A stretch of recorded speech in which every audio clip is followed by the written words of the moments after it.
하나님 말씀은 아모스 7장 1절에서 9절까지입니다. 아모스서 7장 1절에서 9절까지 말씀 번갈아 가며 읽습니다. 제가 먼저 읽겠습니다. 아모스서 7장 1절에서 9절입니다. 주 여호와께서 내게 보이신 것이 이러하니라.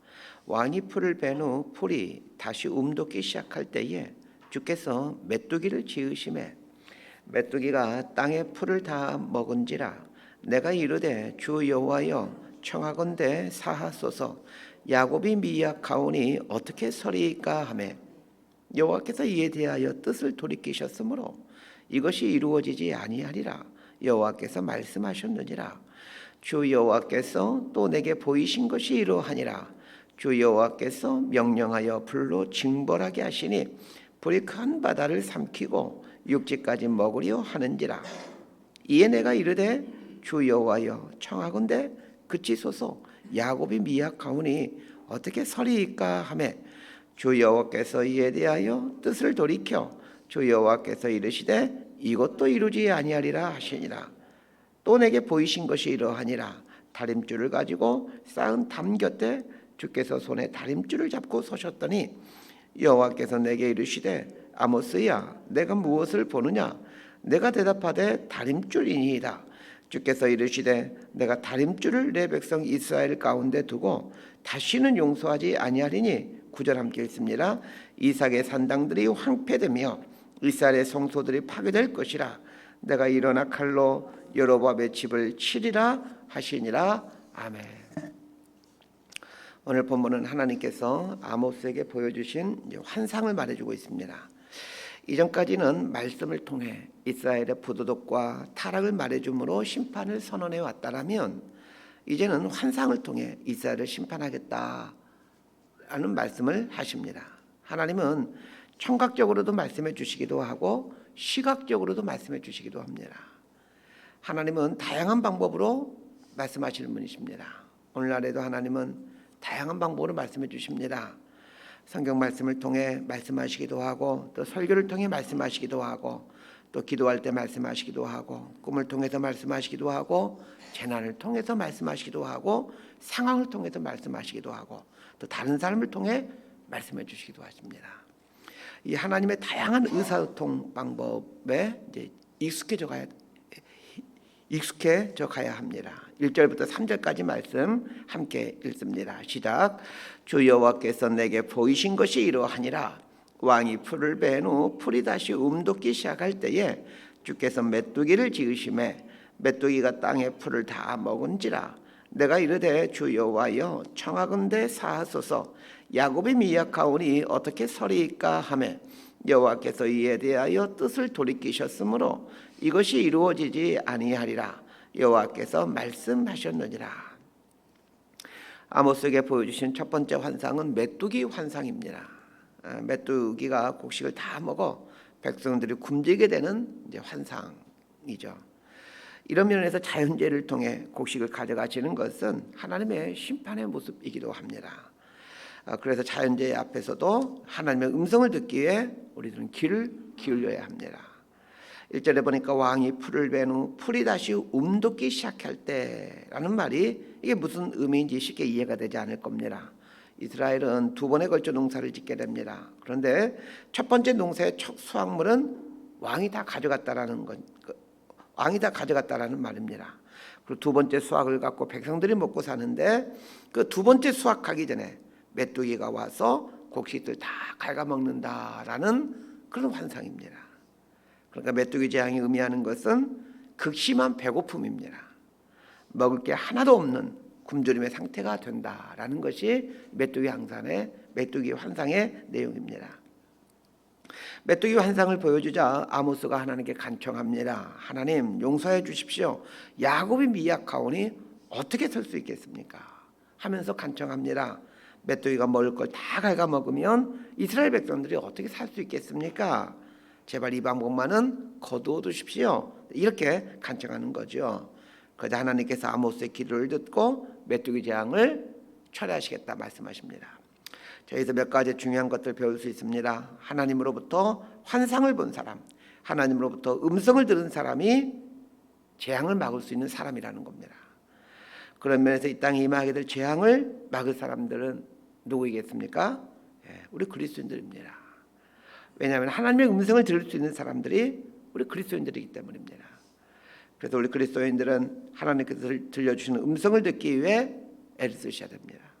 말씀을 통해 설교를 들으면서 또 기도를 하면서 하나님의 음성이 무엇인지 들으려고 애를 쓰셔야 합니다. 자, 두 번째로 배울 수 있는 게 있습니다. 아모스에게 환상을 보여주시는 목적이 무엇이겠느냐는 것입니다. 왜 아모스에게 환상을 보여주시는 것입니까? 그 사람을 하여금 중보하도록 하기 위함입니다. 환상을 본 사람이 중보하는 책임을 갖게 됩니다. 음성을 들은 사람이 중보하는 책임을 갖게 됩니다.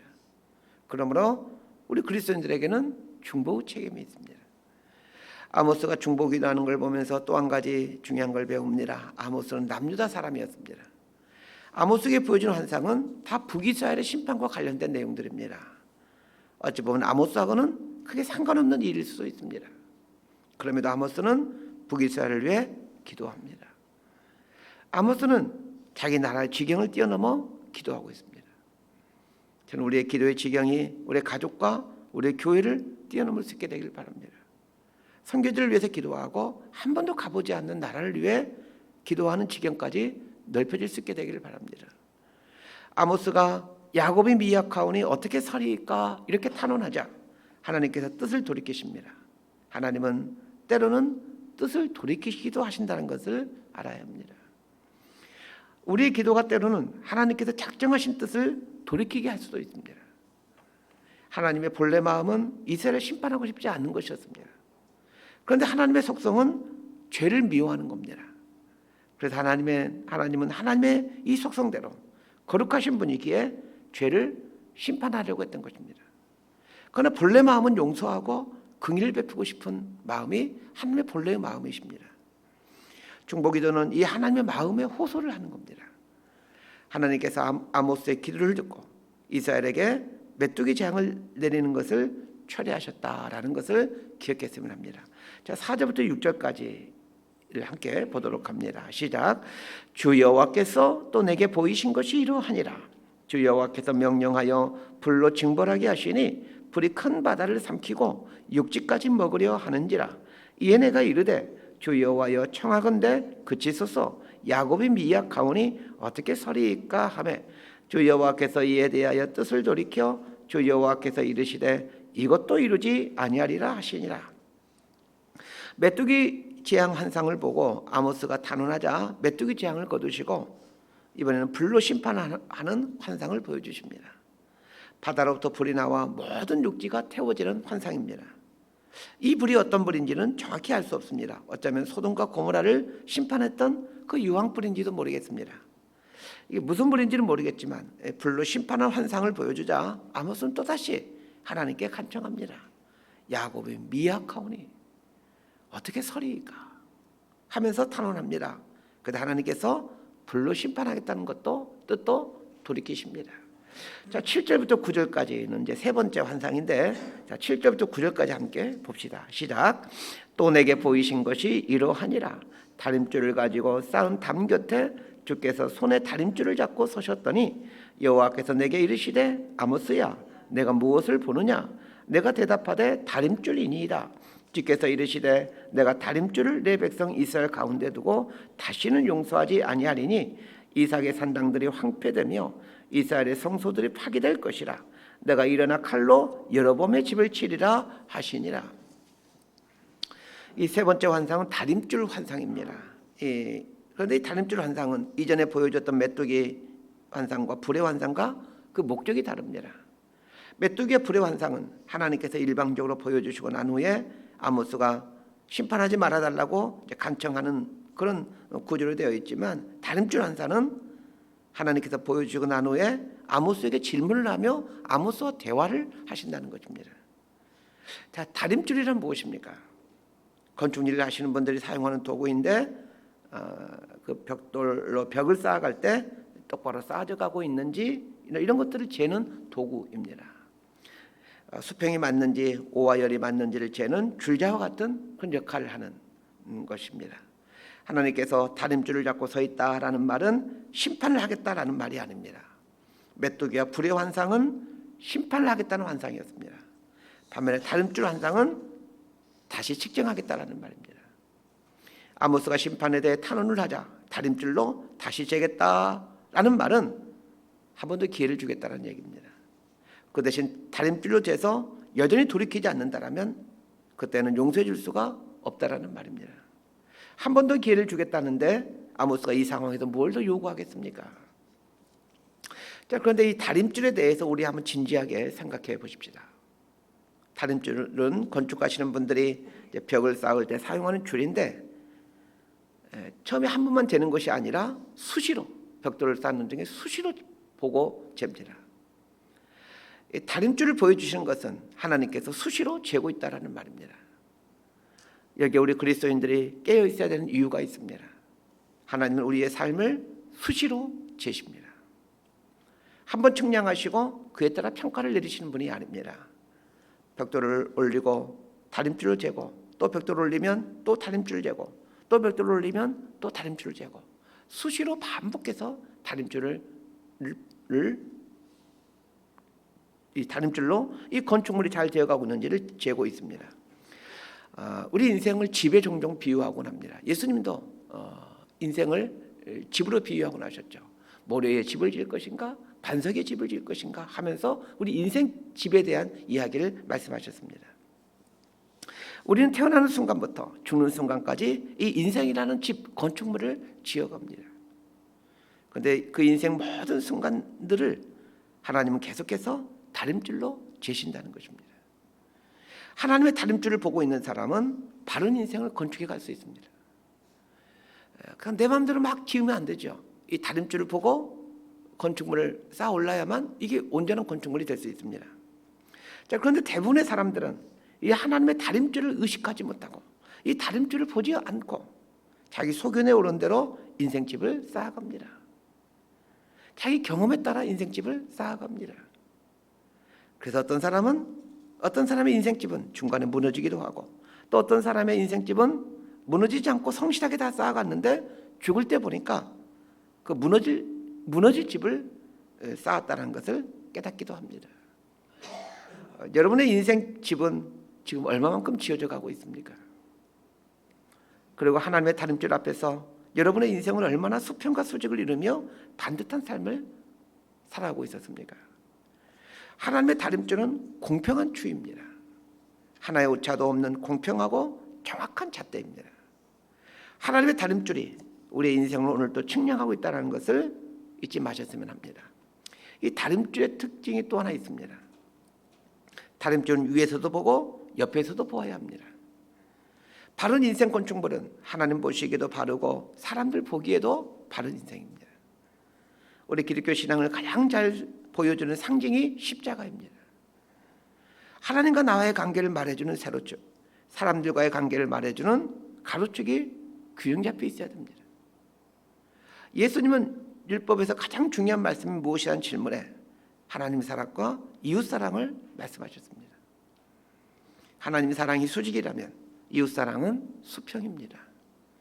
우리의 신앙이 이 두 가지를 균형 잡아가고 있는지를 이 다림줄 앞에서 점검해 가셔야 됩니다. 다림줄에 대한 특징이 또 하나 있습니다.